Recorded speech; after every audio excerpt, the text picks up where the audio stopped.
ప్రధాని మోదీని కలిసిన ఏపీ సీఎం జగన్ గంటన్నరకు పైగా చర్చలు జరిపారు. ప్రత్యేక హోదా, తెలంగాణ నుంచి రావాల్సిన నిధులు, railway zone, Kadapa steel plant, Polavaram నిర్వాసితుల పరిహారం లాంటి వాటిని ప్రధాని దృష్టికి తీసుకెళ్లినట్లు తెలుస్తోంది. మోదీతో భేటీ తర్వాత నిర్మలా సీతారామన్ ను జగన్ కలిశారు. రాష్ట్రానికి రావాల్సిన నిధులు త్వరగా విడుదల చేయాలని కోరారు. ఇక్కడి వరకు అంతా బాగానే ఉంది.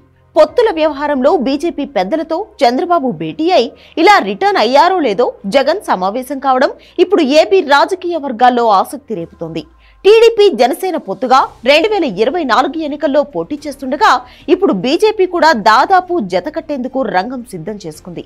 ఢిల్లీ వేదికగా టీడీపీ అధినేత చంద్రబాబు, బీజేపీ పెద్దలు అమిత్ షా, జేపీ నడ్డాతో సమావేశమై పొత్తులపై లోతుగా చర్చలు జరిపారు. ఈ పొత్తులు దాదాపు సక్సెస్ అయ్యాయనే ప్రచారం జరుగుతున్న వేళ జగన్ ఢిల్లీ టూర్కు వెళ్లడం, మోదీని కలవడం ఆసక్తికర పరిణామంగా మారింది. ఢిల్లీ టూర్ ముగించుకొని చంద్రబాబు ఇలా హైదరాబాద్ వచ్చారో లేదో జగన్ ఢిల్లీ ఫ్లైట్ ఎక్కేశారు. రాష్ట్రానికి రావాల్సిన నిధులపైనే మోదీకి జగన్ విన్నపాలు వినిపించారని బయటకు వచ్చినా రాజకీయ అంశాలు కూడా చర్చకు వచ్చాయనే గుసగుసలు వినిపిస్తున్నాయి. చంద్రబాబును బీజేపీ పెద్దలు పిలిపించుకోవడంతో జగన్ లో టెన్షన్ స్టార్ట్ అయిందని, అందుకే హుటాహుటిన ఢిల్లీ టూర్ షెడ్యూల్ చేసుకున్నారనే చర్చ జరుగుతోంది. టీడీపీ జనసేనతో బీజేపీ పొత్తు దాదాపు కన్ఫర్మ్ అయిందనే ప్రచారం జరుగుతున్న వేళ ఇప్పుడు జగన్ పర్యటనతో ఏపీ రాజకీయాల్లో ప్రకంపనలు క్రియేట్ కాబోతున్నాయి. అసలు జగన్ హస్తిన పర్యటనలో ఏం జరిగింది? మోదీతో కేవలం రాష్ట్ర సమస్యలు మాత్రమే వివరించారా? రాజకీయం కూడా చర్చకు వచ్చిందా?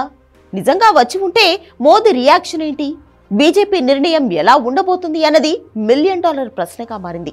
మొత్తం మీద జగన్ పర్యటన ఏపీ రాజకీయాల్లో రేపుతోన్న అలజడి అంతా ఇంతా కాదు.